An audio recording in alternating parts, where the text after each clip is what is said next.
Hello everyone, आशा करती हूँ आप सब ठीक होंगे। मैं अफरोजा बेग। तो लास्ट वीडियो था क्लास 10th के ऊपर, लाइफ प्रोसेस था। लाइफ प्रोसेस के पार्ट 1 हुआ था, कंप्लीट हुआ था। अब आज मैं पार्ट 2 लेके आई हूँ, जब लाइफ प्रोसेस पूरा कंप्लीट हो जाएगा। Line by line NCERT explain करेंगे, साथ ही साथ एक्टिविटी डिस्कस करेंगे और साथ ही साथ क्वेश्चन आंसर्स भी सॉल्व करेंगे। तो आज ह्यूमन न्यूट्रिशन से स्टार्ट करेंगे। तो ह्यूमन न्यूट्रिशन देखने के पहले ही एक डायग्राम को देखना पड़ेगा। तो डायग्राम है एनसीईआरटी में, जो कि एलिमेंट्री कैनल है और डाइजेस्टिव सिस्टम भी कहते हैं ह्यूमन के। तो डाइजेस्टिव सिस्टम का जो एलिमेंट्री कैनल का लेंथ है, एलिमेंट्री कैनल का लेंथ अप्रोक्स 9 मीटर होते हैं। तो एलिमेंट्री कैनल स्टार्ट होते हैं बकल कैविटी से, मतलब माउथ से। बकल कैविटी में रहते टांग, टीथ एंड सैलिवरी ग्लैंड। तो सैलिवरी ग्लैंड क्या रिलीज करते हैं? सलाइवा रिलीज करते हैं। और जब हम खाना माउथ में लेते हैं, फूड पार्टिकल्स माउथ में इंटेक करते हैं, उस प्रोसेस को इंजेशन कहते हैं। इंजेशन। फिर फूड पार्टिकल्स हम टीथ के हेल्प से ब्रेक डाउन करते हैं और साथ ही साथ सलाइवे के साथ मिक्स होते हैं। मिक्स होने के बाद फूड पार्टिकल्स नीचे मूव करते हैं इसोफेगस के थ्रू सीधा स्टोमक में आते हैं। स्टोमक में क्या रहते हैं? एक एसिड रहते हैं जिसका नाम HCl, मतलब हाइड्रोक्लोरिक एसिड। हाइड्रोक्लोरिक एसिड के हेल्प से स्टोमक में फूड पार्टिकल्स पार्शियली डाइजेस्ट होते हैं, मतलब कंप्लीट डाइजेशन नहीं होता, पार्शियली डाइजेस्ट। फिर स्टोमक से उधर निकलते स्मॉल इंटेस्टाइन में जाते हैं खाना। स्मॉल इंटेस्टाइन में कंप्लीट डाइजेशन होते हैं, उस प्रोसेस को डाइजेशन कहते हैं। और एब्जॉर्प्शन, फिर स्मॉल इंटेस्टाइन क्या करते हैं? एब्जॉर्प्शन करते हैं food particle, digested food particle absorb करते हैं। और small intestine longest part of the alimentary canal, इसका लेंथ होते हैं अप्रॉक्स 7 मीटर्स। एंड देन क्या करते हैं? स्मॉल इंटेस्टाइन में जो खाना एब्जॉर्ब हुआ, एब्जॉर्ब पार्टिकल्स पूरा बॉडी में स्प्रेड होते हैं एनर्जी हिसाब से, एंड इस प्रोसेस को एसिमिलेशन कहते हैं। लार्ज इंटेस्टाइन क्या होते हैं? लार्ज इंटेस्टाइन 1.5 मीटर्स लेंथ होते हैं। लार्ज इंटेस्टाइन थोड़ा बहुत पानी एब्जॉर्ब करते हैं। तो और स्मॉल इंटेस्टाइन में जितना भी खाना डाइजेस्ट हुआ है वो तो एनर्जी रूप में चले गए बॉडी के पार्ट, लेकिन कुछ पार्टिकल्स ऐसा होते हैं, फूड पार्टिकल्स ऐसा होते हैं कि अनडाइजेस्टेड रहते हैं, डाइजेशन नहीं होते। तो वो सब पार्टिकल बॉडी के बाहर आना बहुत जरूरी है। तो सब पार्टिकल एनस के थ्रू बॉडी के बाहर आ जाते हैं और उस प्रोसेस को क्या कहते हैं? इजेशन कहते हैं। इजेशन। तो मेनली हमारे जो डाइजेस्टिव सिस्टम का प्रोसेस है, डाइजेस्टिव सिस्टम के प्रोसेस में 5 स्टेप रहता है। पहला इंजेशन, जहाँ पे फूड पार्टिकल्स इंटेक करते हैं। फिर डाइजेशन, डाइजेस्ट होते हैं खाना। फिर एब्जॉर्प्शन, एब्जॉर्ब करते हैं फूड पार्टिकल्स को, एब्जॉर्प्शन। फिर एसिमिलेशन, बॉडी को एनर्जी मिलते हैं, एसिमिलेशन। फिर लास्ट इजेशन, ये सब प्रोसेस होता है। Nutrition in human beings NCERT में लाइन बाय लाइन देखेंगे। The alimentary canal is basically a long tube extending from the mouth to the anus. Yes, alimentary canal mouth से start होते हैं and होते हैं कहाँ पे? एनस पे। अभी दिखाया पहले figure दिखाया 5.6, we can see that the tube has different parts, various region and specialists to perform different functions. yes, digestive system की जो डायग्राम दिखाया वहाँ पे क्या है? डिफरेंट पार्ट्स है और डिफरेंट पार्ट्स के डिफरेंट फंक्शंस होते हैं। तो what happens to the food once it enters our body? Okay, देखेंगे। we shall discuss the process here, नीचे डिस्कस करेंगे। तो देखते हैं। We eat various type of food which has to pass through the same digestive tract. या हम बहुत सारे खाना खाते हैं जो कि वेरियस टाइप्स की होते हैं। तो सब खाना फूड ट्रैक से जाते हैं, मतलब ह्यूमन डाइजेस्टिव ट्रैक तो एक ही होते हैं, तो डाइजेस्टिव सिस्टम में जाते हैं। Naturally the food has to be processed to generate particles which are small and the same texture. This is achieved by crushing the food with our teeth. Okay, सारे food particles हम teeth के help से crush करते हैं, break down करते हैं। Since the lining of the canal is soft, the food is also wetted to make its passes smooth. When we eat something we like, our mouth waters। Okay, जब हम कुछ खाना खाते हैं तो मुंह में पानी निकल आते हैं। This is actually not only water but A fluid call saliva. तो ये पानी नहीं होता एक्चुअली, इसको सलाइवा कहते हैं। और सलाइवा कहाँ से सेक्रेट होते हैं? सलाइवरी ग्लैंड से सेक्रेट होते हैं। Another aspect of the food we ingest is its complex nature. If it is to be absorbed from the alimentary canal, it has to be broken into smaller molecules। या food particles क्या होते हैं? हम intake करते हैं, जब हम mouth में इंटेक करते हैं फूड पार्टिकल्स, तो क्या होते हैं? धीरे धीरे ब्रेक डाउन होते हैं कॉम्प्लेक्स पार्टिकल्स से सिंपल पार्टिकल्स तक। This is done with the help of biological catalyst call enzymes.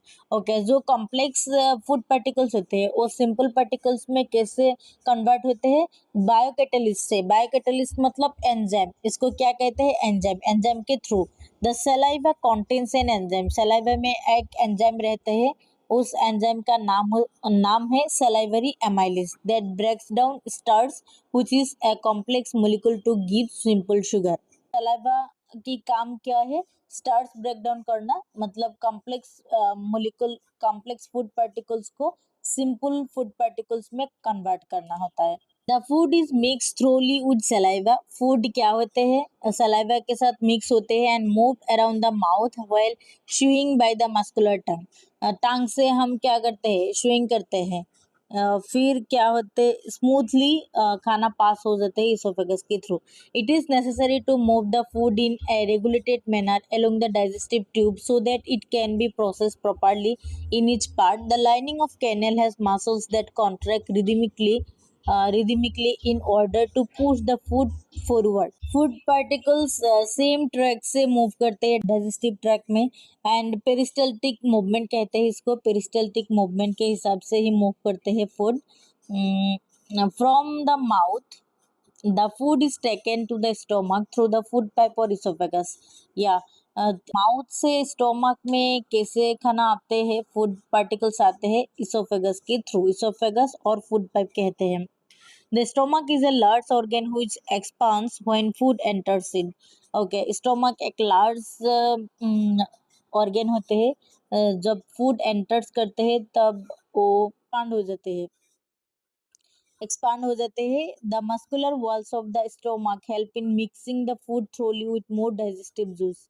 तो muscular wall of the stomach, stomach में एक मस्कुलर वॉल रहता है, वहाँ पे क्या होता है? मिक्सिंग, फूड मिक्स करते हैं डाइजेस्टिव एंजाइम के थ्रू, डाइजेस्टिव एंजाइम के हेल्प से।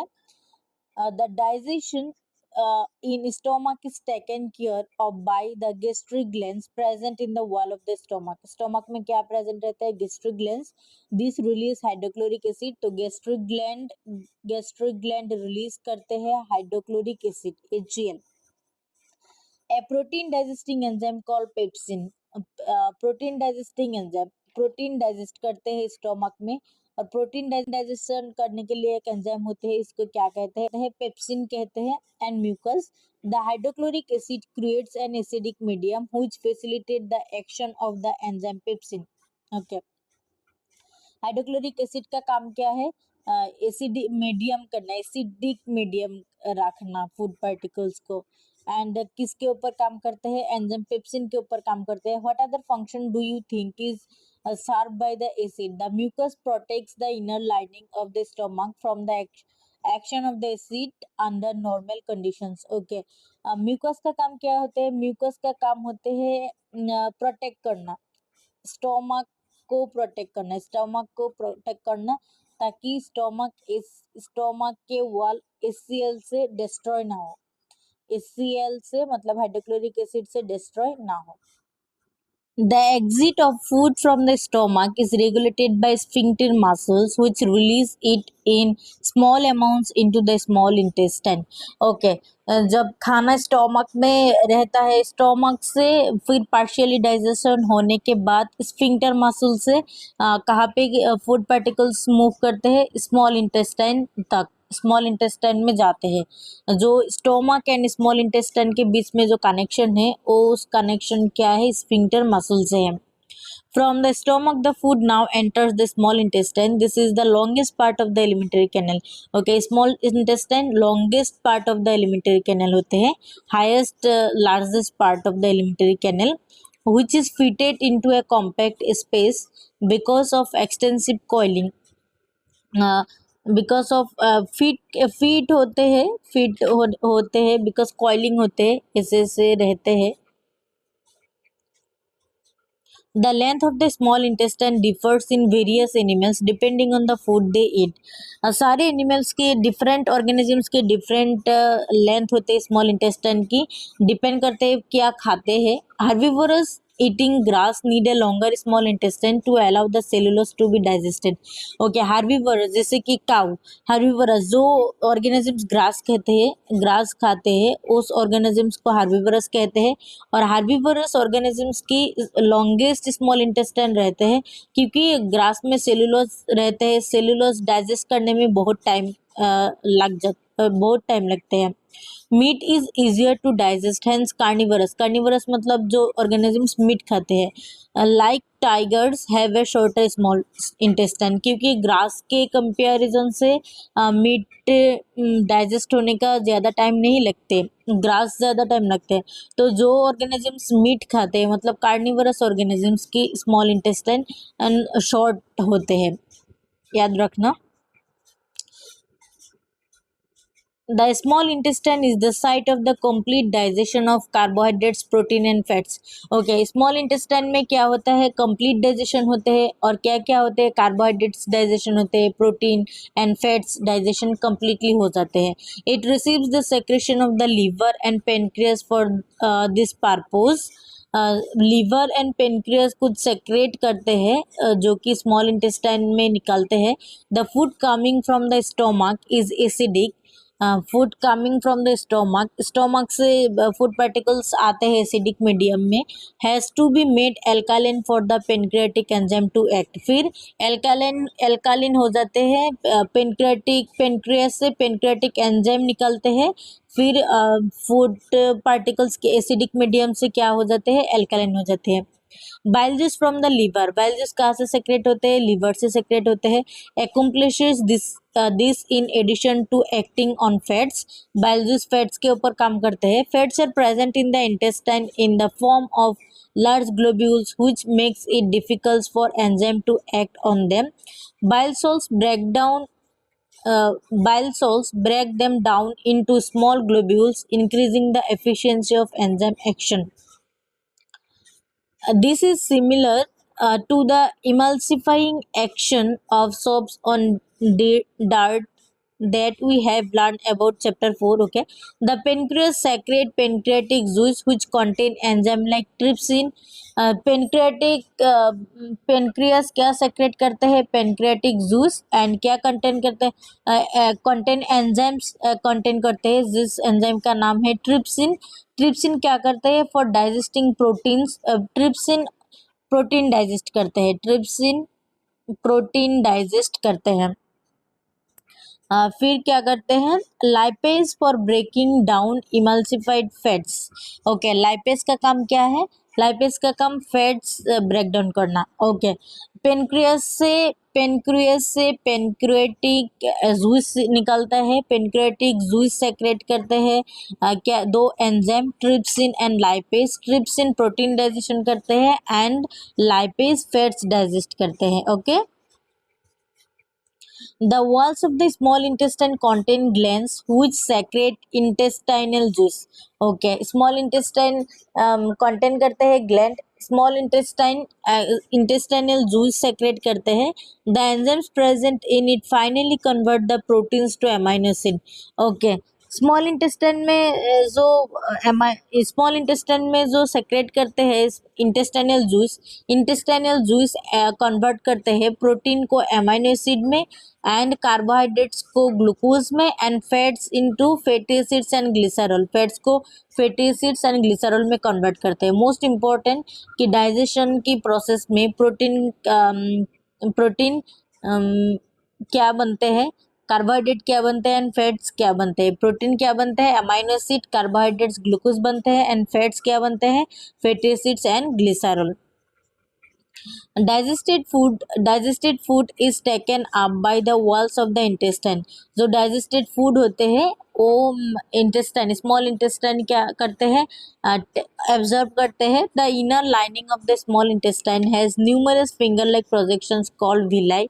स्मॉल इंटेस्टाइन में क्या होते हैं, फिंगर लाइक प्रोजेक्शंस होते हैं जिसको क्या कहते हैं, विलाई कहते हैं।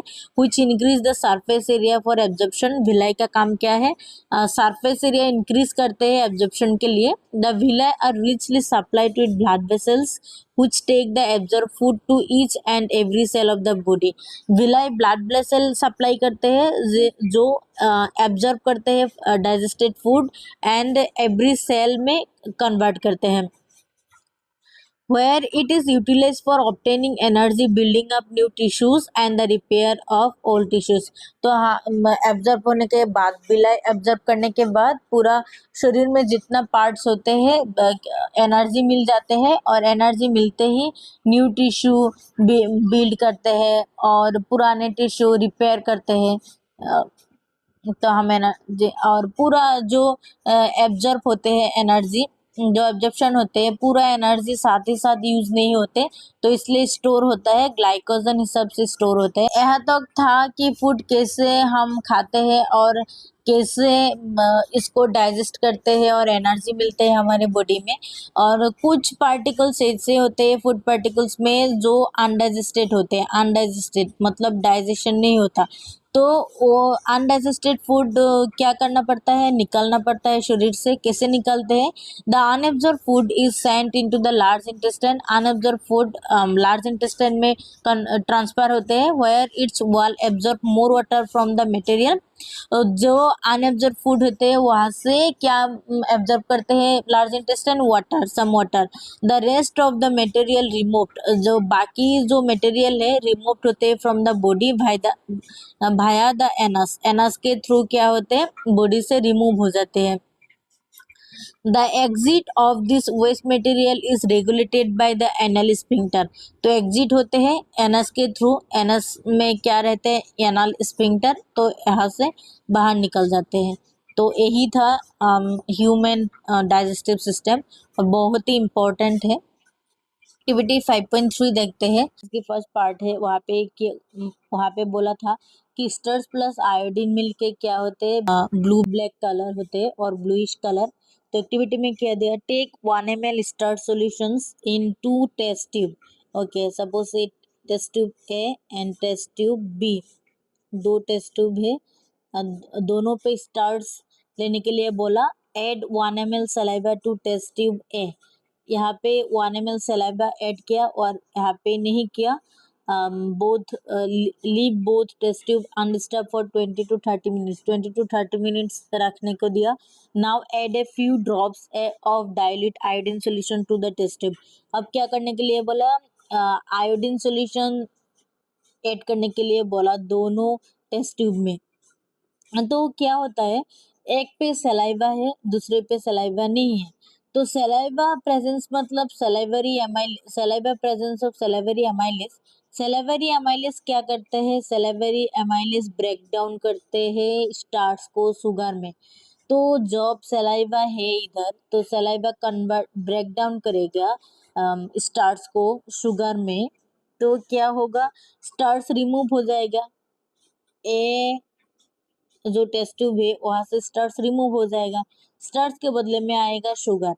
फिर आयोडीन सॉल्यूशन देने के लिए बोला, तो आयोडीन सॉल्यूशन देने के लिए बोला, तो आयोडीन देंगे तो ब्लू ब्लैक कलर नहीं आएगा। ऑप्शन टेस्ट ट्यूब बी में कलर आएगा, ब्लैक ब्लू कलर आएगा। मतलब कि यही है, मतलब जहाँ पे स्टार्च था वहाँ पे ब्लू ब्लैक कलर आएगा, जहाँ पे सलाइवा है वहाँ पे फूड पार्टिकल्स हो या स्टार्च हो ब्रेक डाउन हो जाते हैं। तो क्या कहा, what does this indicate about the presence और एब्सेंस, ऑलरेडी बताया। What does this tell us about the action of saliva on starch. तो सलाइवा क्या करता है, स्टार्च के ऊपर ब्रेक डाउन करता है, सलाइवा स्टार्च को ब्रेक डाउन कर देते हैं। तो एक्टिविटी से यही पता चला कि सलाइवा क्या करते हैं, स्टार्च को ब्रेक डाउन करते हैं कॉम्प्लेक्स फूड पार्टिकल्स से सिंपल फूड पार्टिकल्स, मतलब स्टार्च कन्वर्ट होते हैं शुगर में। अब क्वेश्चंस देख लेते हैं। What are the difference between autotrophic nutrition and heterotrophic nutrition. तो ऑटोट्रोपिक न्यूट्रिशन क्या होता है, जो फूड प्रिपेयर करते हैं अपने आप। हेटेरोट्रोपिक न्यूट्रिशन फूड के लिए दूसरों के ऊपर डिपेंड करता है, आइदर प्लांट और animals. Autotrophic nutrition example plant, heterotrophic nutrition examples animals. Where do plants get each of the raw materials required for photosynthesis? Photosynthesis के लिए जो फोटोसिंथेसिस के लिए जो रॉ मटेरियल्स चाहिए होते हैं, प्लांट को कहाँ से मिलते हैं? Water, raw materials water, water from the soil, soil से लेते हैं। Carbon dioxide from the atmosphere. And sunlight, sunlight कहाँ से लेते हैं? From the sun. What is the role of the acid in our stomach? Acid का role क्या है स्टोमक में? एसिड क्या करता है? Helps digest food particle digest करने के लिए हेल्प करते हैं। एंड किल्स बैक्टीरिया, खाने में जो बैक्टीरिया होते हैं उन सबको किल करते हैं। And protect the body from infection, infection होने के लिए हमारे बॉडी को प्रोटेक्ट करते हैं। फिर what is the function of digestive enzyme? Digestive enzyme का फंक्शन क्या है? डाइजेस्टिव एंजाइम का function break down complex food molecules into simple sugar, मतलब कॉम्प्लेक्स फूड पार्टिकल्स को क्या करते हैं? ब्रेक डाउन करते हैं सिंपल कॉम्प्लेक्स तक। How is the small intestine designed to absorb digested food? Okay. The small intestine designed to absorb digested food by increasing its surface area with million of teeny projections called villi. Okay. Intestine में क्या होते हैं? Finger like projection रहते हैं जिसको villi कहते हैं, क्योंकि एब्जॉर्प्शन के लिए सरफेस इंक्रीज करते हैं विलाई। ओके। नेक्स्ट टॉपिक है रेस्पिरेशन। रेस्पिरेशन देखने के पहले एक्टिविटी 5.4 देख लेते हैं। तो एक्टिविटी 5.4 देखने से पहले पहले बता देती हूँ, कैल्शियम हाइड्रोक्साइड कार्बन डाइऑक्साइड के साथ रिएक्शन करके कैल्शियम कार्बोनेट फॉर्म करते हैं। बताया दो टेस्ट ट्यूब लेने के लिए बोला, ए टेस्ट ट्यूब बी। ए टेस्ट ट्यूब में लाइम वाटर है, दूसरा टेस्ट ट्यूब में भी लाइम वाटर है। लाइम वाटर का केमिकल फॉर्मूला CaOH2, मतलब कैल्शियम हाइड्रोक्साइड।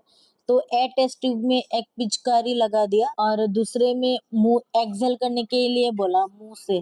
तो मुंह में ज्यादा कार्बन डाइऑक्साइड है, तो यहाँ ए टेस्ट ट्यूब से ज्यादा मिल रहा है कार्बन डाइऑक्साइड और ए टेस्ट ट्यूब में थोड़ा कम मिल रहा है कार्बन डाइऑक्साइड। तो क्या है कि अगर लाइम वाटर के साथ ज्यादा कार्बन डाइऑक्साइड, लाइम वाटर के साथ मतलब कैल्शियम हाइड्रोक्साइड के साथ कार्बन डाइऑक्साइड रिएक्शन करेगा, तो लाइम वाटर को मिल्की कर देते हैं, लाइम वाटर को मिल्की कर देते हैं। तो यहाँ पे क्या है कि कार्बन डाइऑक्साइड जहाँ पे ज्यादा है वहाँ पे एट फर्स्ट मिल्की होगा, लाइम वाटर मिल्की होगा, at first lime water milky हो जाएगा। तो एक्टिविटी 5.5 देखते हैं। टेक सम फ्रूट जूस और शुगर सॉल्यूशंस और ऐड सम ईस्ट। ओके, एक टेस्ट ट्यूब में शुगर सॉल्यूशंस लिया और ऐड किया ईस्ट। अब क्या होगा, ईस्ट शुगर सॉल्यूशन पे काम करेगा, मतलब ईस्ट शुगर सॉल्यूशन को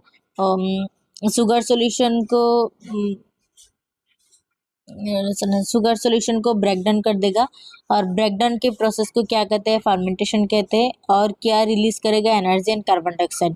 इस शुगर सॉल्यूशन पे काम करेगा और शुगर सॉल्यूशन को ब्रेक डाउन करके energy and carbon dioxide release करेगा। फिर क्या कहा, एक टेस्ट ट्यूब कनेक्शन करने के लिए बोला, एक लाइम वाटर के साथ, लाइम वाटर के ग्लास ट्यूब के साथ। तो यहाँ पे लाइम वाटर मतलब कैल्शियम हाइड्रोक्साइड। तो यहाँ पे जो energy and carbon dioxide release हुआ है, मतलब carbon dioxide plus lime water reaction करेगा, रिएक्शन करके क्या होगा, कैल्शियम कार्बोनेट प्रिपेयर करेगा। कैल्शियम कार्बोनेट का मतलब क्या है? Lime water turn into milky, turn into, yes, lime water turn into milky colour. तो यहाँ पे क्या देखने को मिलेगा? मिल्की कलर्ड सॉल्यूशन से देखने को मिलेगा। रेस्पिरेशन क्या है? रेस्पिरेशन एक प्रोसेस है of releasing energy, energy release करते हैं from food is called respiration. Respiration एक प्रोसेस है जो एनर्जी से फूड से एनर्जी रिलीज करते हैं, उसको रेस्पिरेशन कहते हैं। तो मतलब कहने का मतलब यही है कि फूड ऑक्सीजन के साथ रिएक्शन करते हैं। रिएक्शन करने के बाद कार्बन डाइऑक्साइड रिलीज करते हैं, साथ ही साथ वाटर रिलीज करते हैं, प्लस एनर्जी रिलीज करते हैं। इस प्रोसेस को क्या कहते हैं? रेस्पिरेशन कहते हैं। अब रेस्पिरेशन की टॉपिक है breakdown of glucose by various pathways. तो ग्लूकोज मतलब फूड पार्टिकल्स कैसे ब्रेकडाउन होते हैं, कौन सा ऐसे प्रोसेस है रेस्पिरेशन में, तो देखते हैं। First of all glucose 6 carbon molecules होते हैं। ग्लूकोज ब्रेकडाउन होते हैं साइटोप्लाज्म में, मोस्ट इंपॉर्टेंट। एंड साइटोप्लाज्म में ब्रेकडाउन होते ही पायरूवेट बनाते हैं। तो पायरूवेट कितने कार्बन मोलिकुल्स होते हैं? 3 कार्बन मोलिकुल्स प्लस एनर्जी के साथ। तो अब देखिए ग्लूकोज वेरियस के मेथड, 3 मेथड है। Number 1, absence of oxygen. Absence of oxygen मतलब anaerobic respiration. Anaerobic respiration. Number 2, lack of oxygen. Lack of oxygen. Number 3, aerobic respiration. Aerobic respiration. तो तीनों रेस्पिरेशन के साथ पायरूवेट तक सेम रहता है, मतलब ग्लूकोज साइटोप्लाज्म में कन्वर्ट ब्रेकडाउन होते हैं, फिर कन्वर्ट होकर पायरूवेट बनाते हैं। तो अलग होते हैं यहाँ पे कि फर्स्ट देखते हैं absence of oxygen. Absence of oxygen मतलब एनाएरोबिक रेस्पिरेशन में होते हैं, और एब्सेंस ऑफ ऑक्सीजन कहाँ पे होते हैं? ईस्ट में होते हैं। तो ईस्ट में होके पायरूवेट क्या बनता है? इथानॉल बनते हैं, 2 कार्बन मोलिक्यूल, साथ ही साथ कार्बन डाइऑक्साइड एंड एनर्जी बनते हैं। तो आपको याद रखना पड़ेगा कि ग्लूकोज का मेथड क्या है, ब्रेकडाउन करने का method. Number 1, absence of oxygen. तो यहाँ तक तो सेम ही होगा, ग्लूकोज ब्रेकडाउन होकर पायरूवेट, फिर एब्सेंस ऑफ ऑक्सीजन कहाँ पे होते हैं? ईस्ट पे होते हैं, और क्या बाय प्रोडक्ट निकलते हैं? Ethanol plus carbon dioxide plus energy. Next देखते हैं lack of oxygen. Lack of oxygen कहाँ पे होते हैं? और मसल्स में, मसल सेल्स में होते हैं। तो यहाँ तक तो सेम ही है। फिर lack of oxygen by product क्या प्रोड्यूस करते हैं? Lactic acid plus energy. Lactic acid कितना कार्बन मोलिक्यूल के होते हैं? 3 कार्बन मोलिक्यूल। तो next presence of oxygen. Presence of oxygen कहाँ पे पायरूवेट ब्रेकडाउन होते हैं? माइटोकॉन्ड्रिया में। और माइटोकॉन्ड्रिया में ब्रेकडाउन होने के बाद बाय प्रोडक्ट क्या निकलते हैं? Carbon dioxide plus water plus energy. Most important है कि ग्लूकोज ब्रेकडाउन के प्रोसेस की various method, absence of oxygen, lack of oxygen, presence of oxygen. तो पहले सब ग्लूकोज कन्वर्ट होते हैं पायरूवेट में, ब्रेकडाउन होते हैं साइटोप्लाज्म में, और फिर बाद अलग अलग हो जाते हैं। ये 3 ऑप्शन, 3 देख ऑप्शन है। तो आपको याद रखना है ये। फिर ए भी याद रखना है क्या क्या निकलता है absence of oxygen, lack of oxygen में क्या क्या बाय प्रोडक्ट निकलते हैं, प्रेजेंस ऑफ ऑक्सीजन में बाय प्रोडक्ट क्या निकलता है, आपको याद रखना है। एग्जाम में क्वेश्चन फ्रेम कर देते हैं, डैश दे देते हैं, फिर कभी कभी ये पूरा पूछ लेते हैं, कभी कभी लैक ऑफ ऑक्सीजन की एमसीक्यू में ये सब ऑप्शन देखने को मिलेगा। आपको क्वेश्चन फ्रेम कर देगा कि लैक ऑफ ऑक्सीजन में बाय प्रोडक्ट क्या क्या प्रोड्यूस होते हैं, ये सब देखने को मिलेगा, पर आपको आंसर यही टिक करना है ना? Okay. The energy released during cellular respiration is immediately used to synthesize a molecule called ATP, which is used to fuel all other activities in the cell. Energy release करते हैं सेलुलर रेस्पिरेशन में, energy release होते हैं और use कर देते हैं molecule, एक पार्टिकल मोलिकुल यूज करते हैं जिसको क्या कहते हैं? एटीपी कहते हैं। एटीपी मतलब adenosine triphosphate. Adenosine triphosphate. Okay. In the processes, ATP is broken down, giving rise to a fixed amount of energy which can drive the endothermic reactions taking place in the cells. ATP जब breakdown होते हैं, ATP breakdown होके fix amount का energy produce करते हैं, और उस reaction को क्या कहते हैं? Endothermic reaction. एंडोथर्मिक रिएक्शन मतलब जहाँ पे क्या नहीं प्रोड्यूस होते? हीट प्रोड्यूस नहीं होते, तो इसको एंडोथर्मिक रिएक्शंस कहते हैं। At night when there is no photosynthesis, night में क्या होता है? फोटोसिंथेसिस नहीं होता। डे टाइम फोटोसिंथेसिस होते हैं। Occurring carbon dioxide elimination is the major extents activity going on. तब क्या करता है, देखिए फोटोसिंथेसिस टाइम पे carbon dioxide main raw materials हो जाते हैं। फोटोसिंथेसिस के टाइम पे प्लांट कार्बन डाइऑक्साइड यूटिलाइज करते हैं, यूटिलाइज करके फोटोसिंथेसिस करते हैं। लेकिन जब रात में फोटोसिंथेसिस नहीं होता तब कार्बन डाइऑक्साइड का जरूरत नहीं होता, तो कार्बन डाइऑक्साइड क्या करते हैं, कार्बन डाइऑक्साइड निकाल देते हैं plant. And during the day carbon dioxide generated during respiration is used up for photosynthesis. Okay, day time क्या करते हैं, कार्बन डाइऑक्साइड यूटिलाइज करते हैं फोटोसिंथेसिस के लिए। Instant oxygen release is the major event at this time. Okay, मतलब कहने का मतलब क्या है, इंसान क्या करते हैं, इंसान रेस्पिरेशन में क्या निकालते हैं, ऑक्सीजन। ऑक्सीजन क्या करते हैं, ऑक्सीजन लेते हैं, कार्बन डाइऑक्साइड निकाल देते हैं। तो प्लांट के साथ जब फोटोसिंथेसिस नहीं होता, फोटोसिंथेसिस नहीं होता मैंने फोटोसिंथेसिस नहीं होता मतलब रात में क्या होता है, कार्बन डाइऑक्साइड निकाल देते हैं, ऑक्सीजन लेते हैं प्लांट हमारे के साथ, सेम जैसे ही है, तो याद रखना। Animals have evolved different organs for uptake of oxygen from the environment. Animals का क्या होता है, different organs होते हैं ऑक्सीजन लेने के लिए environment से and getting rid of the carbon dioxide produced. Terrestrial animals can breathe the oxygen in the atmosphere, but animals that live in water need to use the oxygen dissolved in water. Okay, terrestrial animals मतलब क्या है, जो animals land पे रहते हैं, example human। जो animal terrestrials होते हैं, टेरेस्ट्रियल एनिमल्स ब्रीथिंग लेते हैं, ऑक्सीजन लेते हैं कहाँ से, एटमॉस्फेयर से, डायरेक्ट एटमॉस्फेयर से। बट जो animals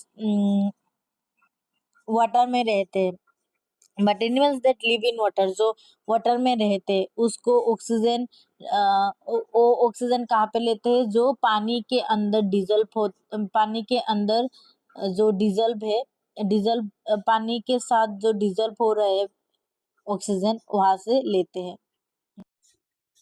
Since the amount of dissolved oxygen is fairly low compared to the amount of oxygen in the air, the rate of breathing in aquatic organisms is much faster than that seen in the terrestrial organisms. Okay, terrestrial organisms पानी के अंदर जो organisms रहते हैं वो सब dissolved oxygen लेते हैं, तो इसलिए क्या होते हैं, aquatic पानी के अंदर जो organisms रहते हैं इसको aquatic organisms कहते हैं।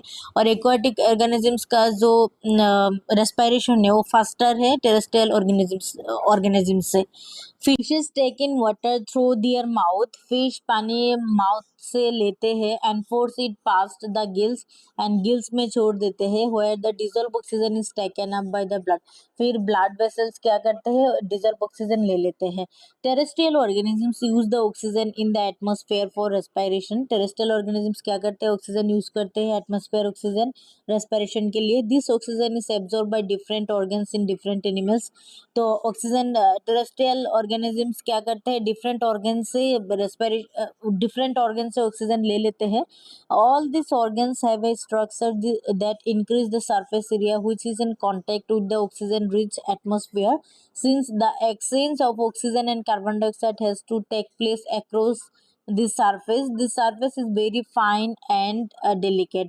In order to protect this surface, it is usually placed within the body, so there have to be passes that will take air in this area. In addition, there is a mechanism for moving the air in and out of this area where the oxygen is absorbed. Okay, terrestrial organisms क्या होते हैं, different parts रहते हैं terrestrial organisms की, जो ताकि respiration कर पाए, इनहेल एंड एक्सेल कर पाए, ऑक्सीजन ले पाए, अच्छे से कार्बन डाइऑक्साइड निकल पाए। इसका एक प्रोसेस होते हैं, इस प्रोसेस अब हम देखते हैं ह्यूमन का क्या प्रोसेस होता है रेस्पिरेशन लेने के लिए, ब्रीथिंग करने के लिए ह्यूमंस का क्या प्रोसेस है अब देखते हैं। In human beings, sorry, in human beings, air is taken into the body through the nostrils. Nostrils से air लेते हैं. The air passing through the nostrils is filtered by fine hairs that line the passes. Okay, air nostril से pass होते हैं. Nostril में hair, fine hair रहते हैं जो कि filter होते हैं air. The passes is also lined with mucus which helps in this process. From here the air passes through the throat, फिर कहाँ पे पास होते हैं ईयर थ्रोट में, और थ्रोट से कहाँ पे जाते हैं लंग्स में। Rings of cartilage are present in the throat, rings present होते हैं थ्रोट में। This ensure that the air passages does not collapse, तो रिंग्स प्रेजेंट होते हैं थ्रोट में, इसलिए क्या होता है इजीली ईयर पास हो जाते हैं लंग्स में। Within the lungs, the passes divide into smaller and smaller tubes, which finally terminate in balloon-like structure, which are called alveoli. Okay, alveoli रहते हैं, balloon-like structure होते हैं lungs के अंदर, जिसको alveoli कहते हैं. The alveoli provides a surface where the exchange of gases can take place. alveoli alveoli में surface रहते हैं जो कि गैस एक्सचेंज करते हैं, ऑक्सीजन लेते हैं एंड कार्बन डाइऑक्साइड निकाल देते हैं. The walls of the alveoli contain an extensive network of blood vessels. As we have seen in earlier years, when we breathe in, we lift our ribs and flatten our diaphragm, and the chest cavity becomes larger as a result. जब हम respiration लेते हैं तब क्या होते हैं, cyst cavity larger हो जाते हैं. मतलब क्या है, लिफ्ट आवर रिब्स क्या होते हैं, ऊपर आ जाते हैं एंड डायफ्रागम नीचे मूव करते हैं. Because of this year is sucked into the lungs, air ले लेते हैं lungs and fills the expanded alveoli, alveoli fill हो जाते हैं, तो इसलिए the blood brings carbon dioxide from the rest of the body for release into the alveoli. Carbon dioxide release हो जाते हैं, कार्बन डाइऑक्साइड रिलीज हो जाते हैं alveoli से, and the oxygen in the alveolar air is taken up by blood uh, and alveolar blood vessels to be transported to all the cells of the body. Okay, alveoli क्या करते हैं, oxygen ले लेते हैं and alveolar blood vessels पूरा body में transport कर देते हैं oxygen. During the breathing cycle when air is taken in and let out, the lungs always contain a residual volume of air so that there is sufficient time for oxygen to be absorbed and for the carbon dioxide to be released. Breathing के cycle में क्या oxygen लेते हैं and carbon dioxide निकलते वक्त क्या होते हैं, यार के जो वॉल्यूम होते हैं, यार वॉल्यूम ज़्यादा हो जाते हैं एल्वियोली में, तो इसीलिए सॉफ्टली इजीली ऑक्सीजन ले सकते हैं एंड कार्बन डाइऑक्साइड निकल सकते हैं, रिलीज कर सकते हैं. When the body size of animals is large, जब एनिमल्स के बॉडी साइज ज़्यादा होते हैं, the diffusion pressure alone can not take care of oxygen delivery to all parts of the body. तब क्या होता है, ओनली डिफ्यूशन मेथड से काम नहीं चलता, ऑक्सीजन डिलीवर नहीं होता. अब डिफ्यूशन मेथड क्या है, डिफ्यूशन क्या है, सपोज ऑक्सीजन ट्रांसफर हो रहा, तो जहाँ पे ऑक्सीजन ज़्यादा है वहाँ से कम जगह पे ऑक्सीजन मूव करेगा. इस प्रोसेस को क्या कहते हैं, डिफ्यूशन कहते हैं.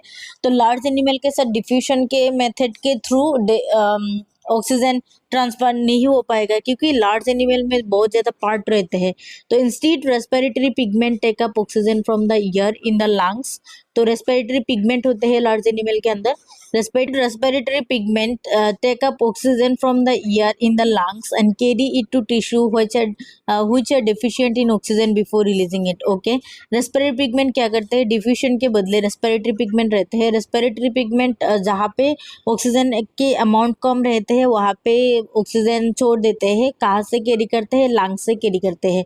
In human beings the respiratory pigment is haemoglobin. Human के रेस्पिरेटरी पिगमेंट के नाम क्या है, haemoglobin. which has a very high affinity for oxygen.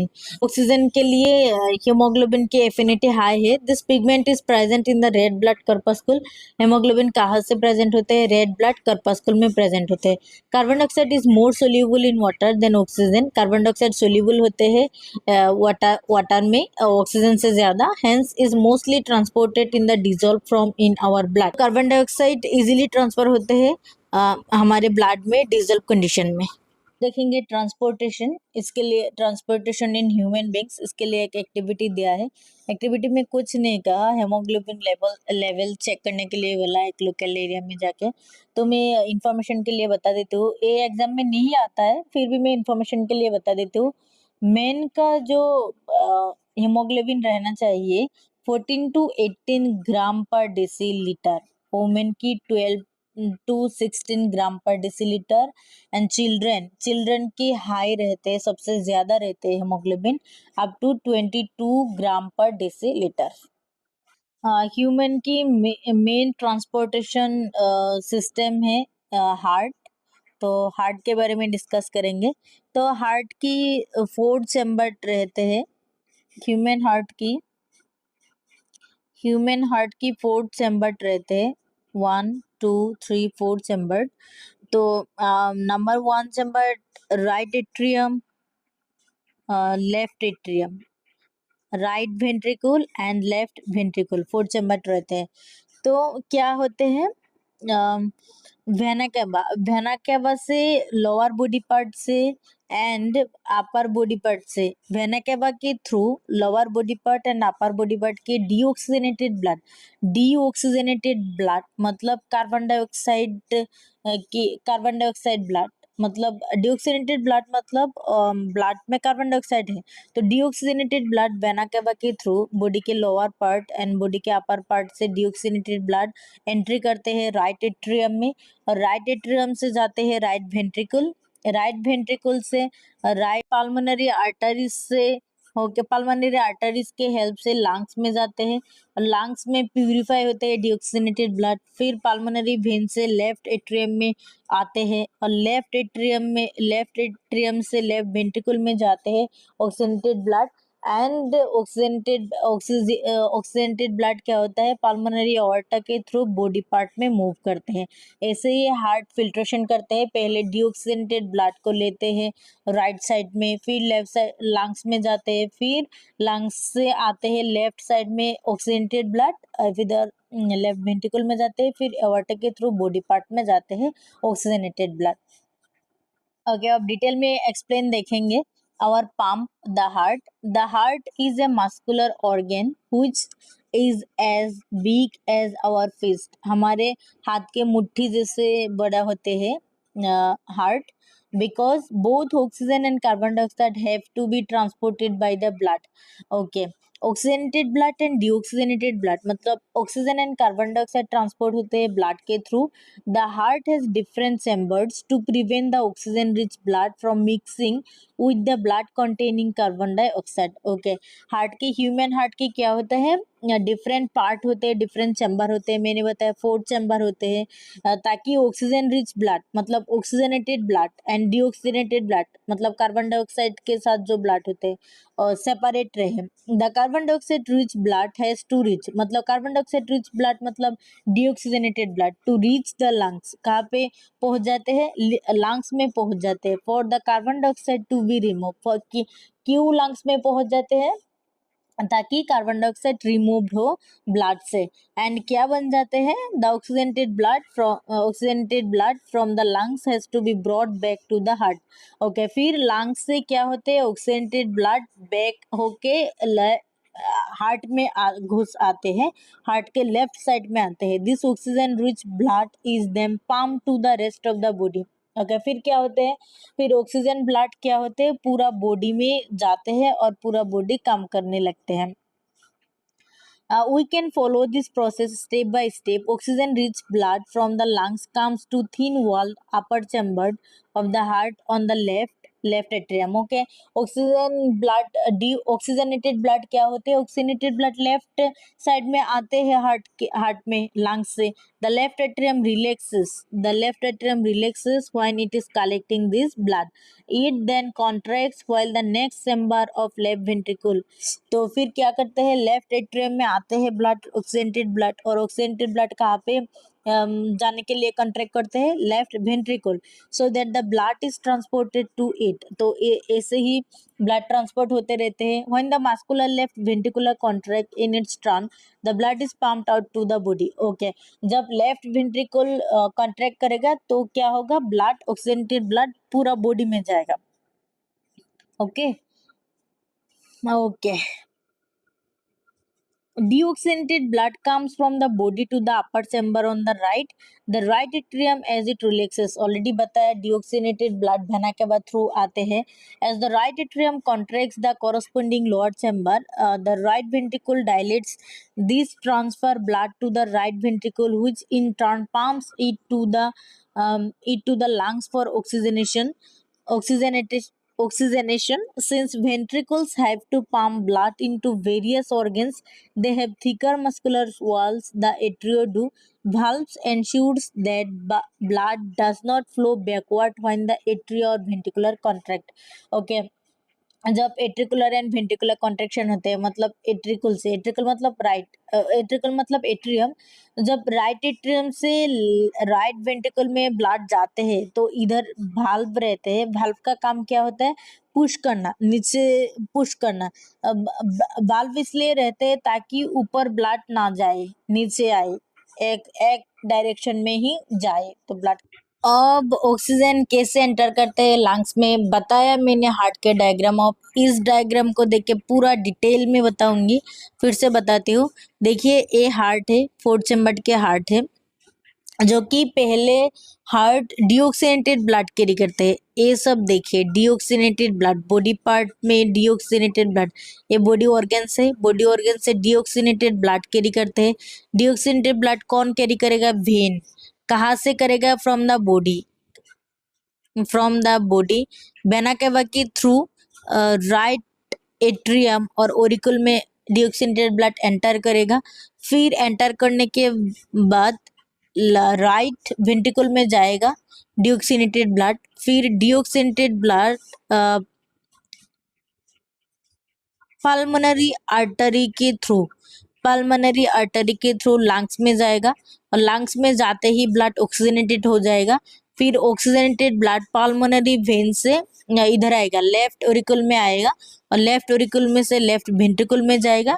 फिर लेफ्ट वेंट्रिकल में जाने के बाद बॉडी पार्ट में पल्मोनरी आर्टरी के थ्रू बॉडी पार्ट में आएगा, बॉडी पार्ट में आएगा ऑक्सीजनेटेड ब्लड। ऐसे ही ब्लड फ्लो करते रहते हैं।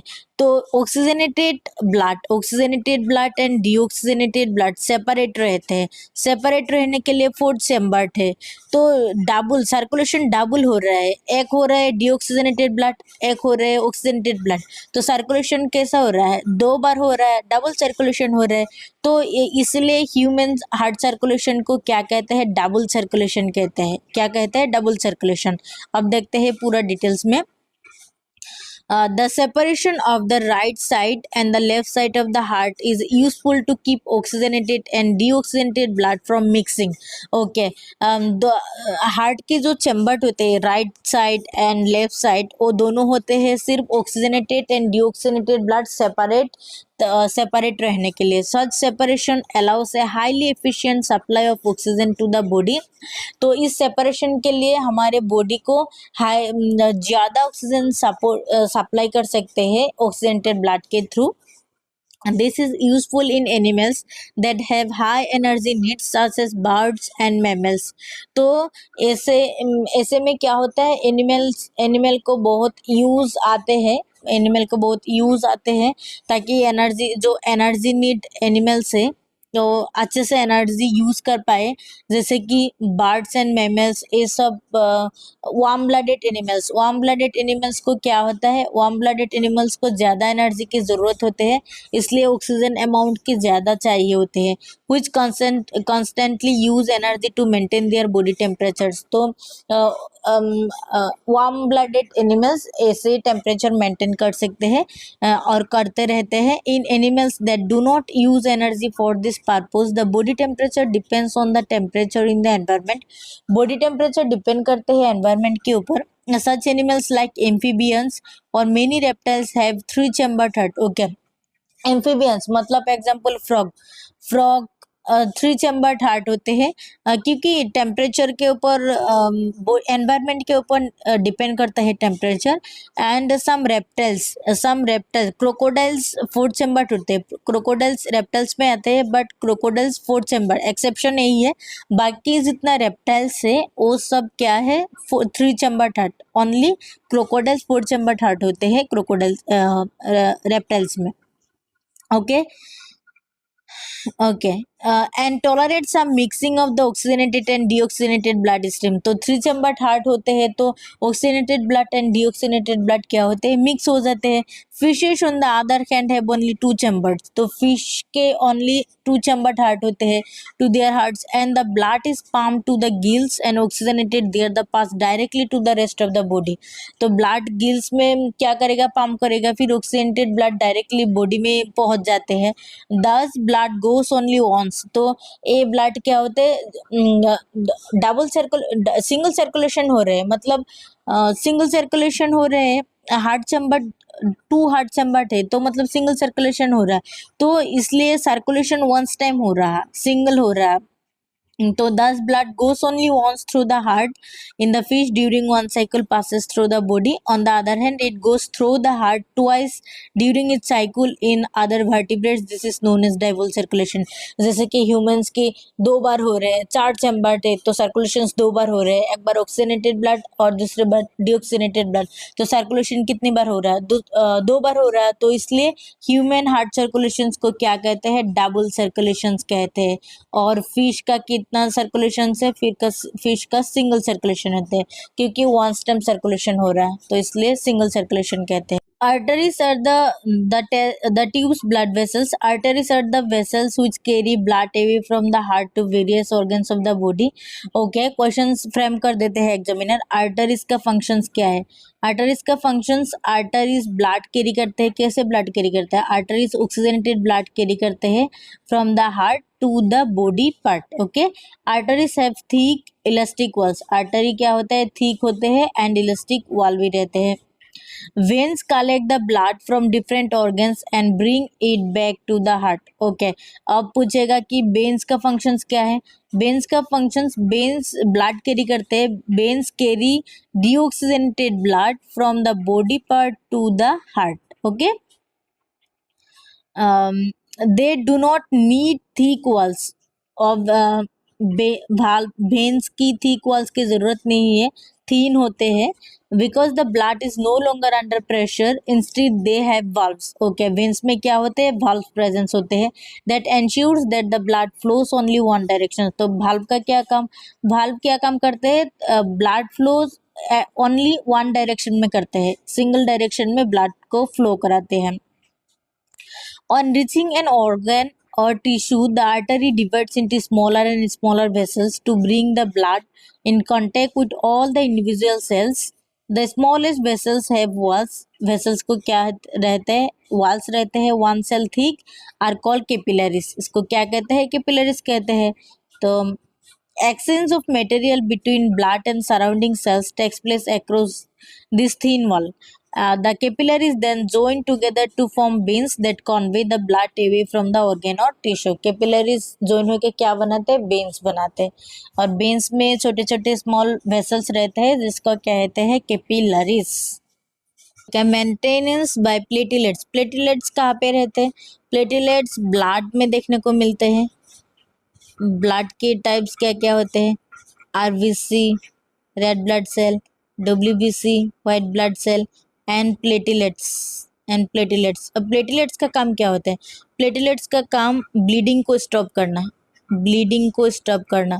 अगर ब्लड निकल रहा है, खून निकल रहा है तो प्लेटिलेट्स स्टॉप कर देते हैं एक टाइम पे। तो अगर प्लेटिलेट्स नहीं होगा तो ब्लीडिंग स्टॉप नहीं होगा तो डेंजर सिचुएशन भी आ सकता है, जैसे कि एक्सीडेंट में अगर ब्लीडिंग निकल रहा है, अगर प्लेटिलेट्स को ज़्यादा ही ब्लीडिंग निकल रहा है तो निकलते ही रहेगा, स्टॉप ही नहीं होगा।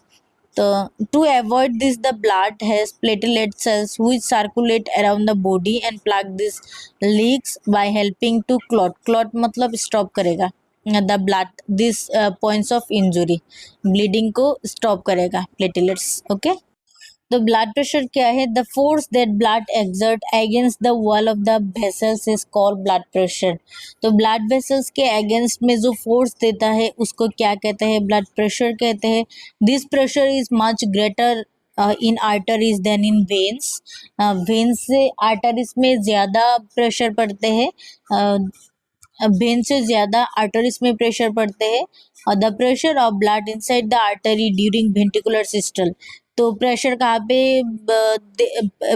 कहाँ पे ज़्यादा लगते हैं? आर्टरी में ड्यूरिंग वेंट्रिकुलर सिस्टल कंट्रैक्शन जब होते हैं इसको सिस्टोलिक प्रेशर कहते हैं। जब कंट्रैक्शन होते हैं आर्टरी तब क्या कहते हैं? सिस्टोलिक प्रेशर कहते हैं। Pressure in artery during ventricular जब रिलैक्स होते हैं तो इसको वेंट्रिकुलर डायस्टल मतलब रिलैक्सेशन कहते हैं, इसको डायस्टोलिक प्रेशर।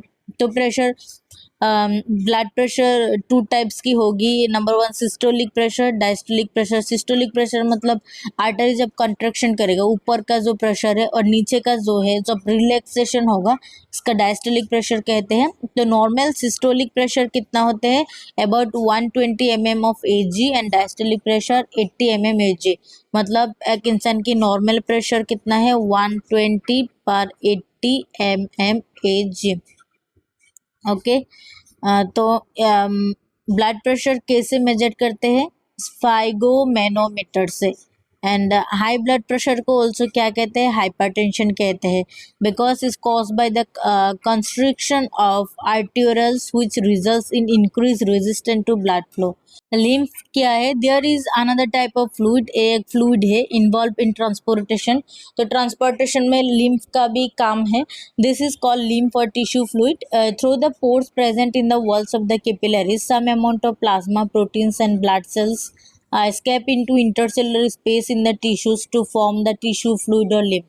ओके क्या होता है? कैपिलरीज में कुछ अमाउंट का plasma proteins blood cells intercellular space में रहते हैं जो कि एक टिश्यू फॉर्म करते हैं जिसको लिम्फ कहते हैं। It is similar to the plasma of blood but colourless. Lymph क्या होता है? कलरलेस होते हैं, कोई कलर नहीं रहता। एंड प्रोटीन के अमाउंट क्या होता है? लेस होते हैं लिम्फ पे। Lymph drains into lymphatic capillaries. Lymph drains form the intercellular space which join to form large lymph vessels that finally open larger veins। तो finally larger veins बना देते हैं lymphatic capillary से। lymph carries digested and absorbed fat from intestine। Okay lymph का function क्या है? lymph carry करते हैं digested and absorbed fat intestine से and drains excess fluid from extracellular space back into the blood। Okay fluid क्या करते हैं? Extra cellular space पे बैक कर देते हैं, छोड़ देते हैं। तो अभी देख लिया ह्यूमन का ट्रांसपोर्टेशन कैसे होते हैं हार्ट के थ्रू। अब हम देखेंगे ट्रांसपोर्टेशन इन प्लेन्स। प्लेन्स का ट्रांसपोर्टेशन क्या है? For plants the soil is the nearest and richest source of raw materials. Soil से क्या क्या लेते हैं? Nitrogen phosphorus and other minerals लेते हैं। Plant transport system will move energy stores from the leaves and raw material from roots. Raw material कैसे लेते हैं? रूट्स के हिसाब से लेते हैं। एंड एनर्जी स्टोर और कहाँ पे होते हैं? लीव्स में होते हैं, from leaves. Okay these two pathways are constructed as independently organized conducting tubes on the xylem। एक होता है जाइलम, एक होता है फ्लूएम। तो प्लांट के ट्रांसपोर्टेशन मेथड है एक जाइलम एक फ्लूएम। जाइलम का क्या काम है? Moves water and minerals obtain from the soil. जो रूट के हेल्प से वाटर एंड मिनरल्स लेते हैं वो सब मूव कराते हैं xylem. And other phloem transports products of photosynthesis from the leaves where they are synthesized to other parts of the plant। Phloem food transfer कराते हैं अदर बॉडी के प्लांट के हर पार्ट में फ्लूएम मूव्स कराते हैं food. plants use another strategy to move water in the xylem upward to the highest points of the plant body। Okay इसको क्या कहते हैं? एवापोरेशन कहते हैं।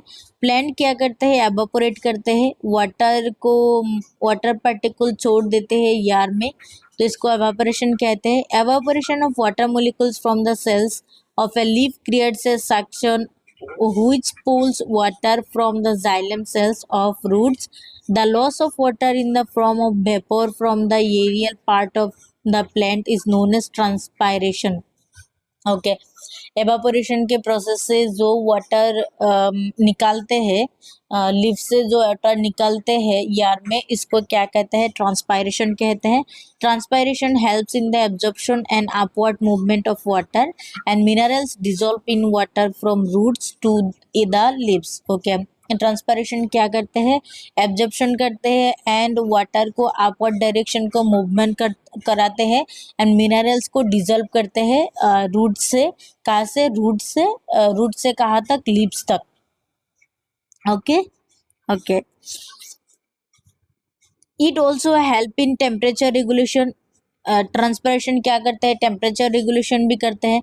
The effect of root pressure in transport of water is more important at night. Okay, night में होते हैं ज़्यादा। During the day when the stomata are open the transpiration pull become the major driving force in the movement of water in the xylem. तो during day time क्या होता है, stomata open रहते हैं तो ट्रांसपायरेशन, ज़्यादा ट्रांसपायरेशन क्या करते हैं, वाटर। तो अब देखते हैं इवापोरेशन कब ज़्यादा होता है। इवापोरेशन लार्ज एरिया में ज़्यादा होते हैं एंड इवापोरेशन जब हाईएस्ट टेम्परेचर होते हैं तब ज़्यादा होते हैं। Okay, what are the components of the transport system in human beings? Component of transport system क्या क्या है, हार्ट है, ब्लड वेसल्स है, ब्लड है, ट्रांसपोर्ट सिस्टम। तो what are the functions of this components, functions क्या है, हार्ट का काम क्या है, ब्लड को पंप करेगा, ब्लड का काम क्या है, ट्रांसपोर्ट करेगा substance, blood vessels like arteries, veins, capillaries, उन सब क्या करेगा, blood vessels facilitate the movement and exchange of blood through out the body. Is it necessary to separate oxygenated and deoxygenated blood in mammals and birds? क्यों necessary होते हैं oxygenated blood and deoxygenated blood separate रहने के mammals and birds पे क्यों necessary होते हैं? Because high energy needs which constantly use energy to maintain their body temperature. Because mammals and birds को हाई एनर्जी रिक्वायर होते हैं एंड ताकि बॉडी टेम्परेचर को मेंटेन कर सके। What are the components of the transport system in highly organized plants? Transport system के components क्या है organisms के? Xylem and phloem. How are water and minerals transported in plants? Water and minerals को transport कौन करता है plants में? Xylem cell. Through xylem cell, water and mineral transported in plants through xylem cells from soil to the leaves. The xylem cells of roots, stem and leaves are interconnected to form a conducting channel that reaches all part of plant body. Okay. Number 5, how is food transported plants? Okay. Water and minerals transport करते हैं xylem and food transport कौन करता है, phloem. Food transported in plants through phloem to the storage organs. Storage organs क्या क्या होता है, roots, fruits, seeds and growing parts. This process called translocation. तो यही था लाइव प्रोसेस का। जो लास्ट प्रोसेस है एक्सक्रेशन। तो एक्सक्रेशन देखने से पहले ये डायग्राम देख लेते हैं। यूरिनरी सिस्टम और एक्सक्रेटरी सिस्टम बहुत ही इंपॉर्टेंट है, डायग्राम आते हैं। तो यूरिनरी सिस्टम और एक्सक्रेटरी सिस्टम में किडनी, 1 पेयर ऑफ किडनी रहते हैं, 1 पेयर ऑफ क्या रहता है, यूरेटर। ये लेफ्ट यूरेटर, ये राइट यूरेटर, ये यूरिनरी ब्लैडर, यूरेथ्रा। तो किडनी में क्या होते हैं, फिल्ट्रेशन होते हैं और फिल्ट्रेशन होने के बाद जितना एक्सक्रेशन, जितना यूरिन है उतना यूरिन यूरेटर के थ्रू कहाँ पे आते हैं, यूरिनरी ब्लैडर में आते हैं। तो यूरिनरी ब्लैडर में स्टोर होते हैं। स्टोर होने के बाद जब टाइम होते हैं निकालने का यूरिन, तो यूरेथ्रा के थ्रू निकाल देते हैं बॉडी के बाहर। ठीक है, तो अब देखते हैं the biological process involve in the removal of this harmful metabolic waste from the body is called excretion. Okay, excretion एक बायोलॉजिकल प्रोसेस होते हैं जहाँ से क्या वेस्ट मटेरियल प्रोडक्ट रिमूव होते हैं जो कि हमारे बॉडी के लिए हार्मफुल होते हैं। इस प्रोसेस को क्या कहते हैं, एक्सक्रेशन कहते हैं।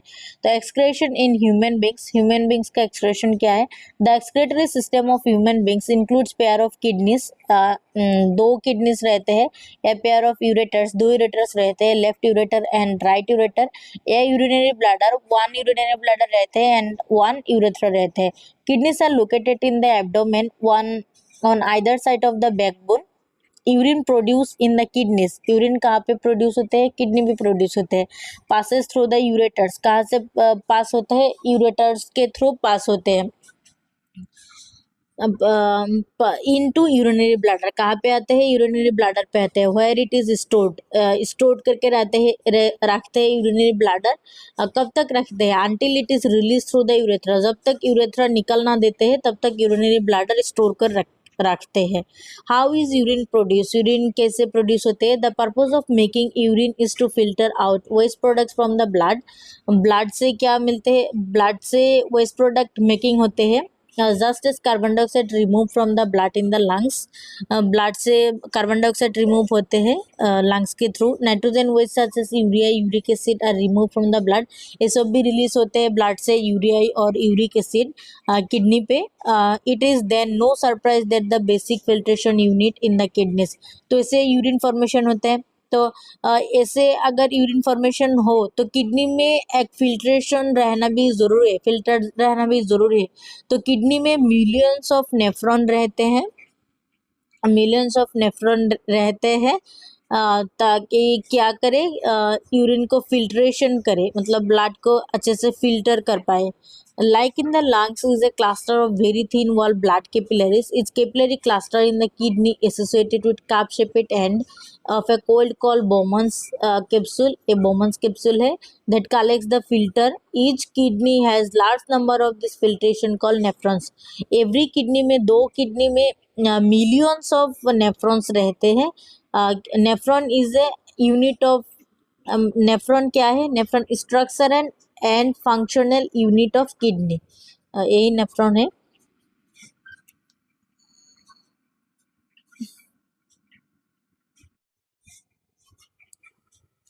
Some substances in the initial filtrate such as glucose, amino acids, salts and major amount of water are selectively reabsorbed as the urine flows along the tube.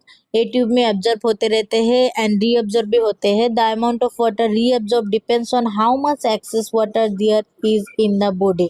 तो एब्जॉर्प्शन और रीअब्जॉर्प्शन कितना होगा ये डिपेंड करेगा water कितना amount के बाहर हो रहा है and one how much dissolve waste there is to be excreted. The urine forming in each kidney eventually enters a long tube, the ureter which connects the kidneys. ureter connect होते हैं kidney में, kidney के ureter connect होते हैं kidney के साथ with the urinary bladder. Urine is stored the urinary bladder until the pressure of the expanded bladder leads to the arc to pass it out through the urethra.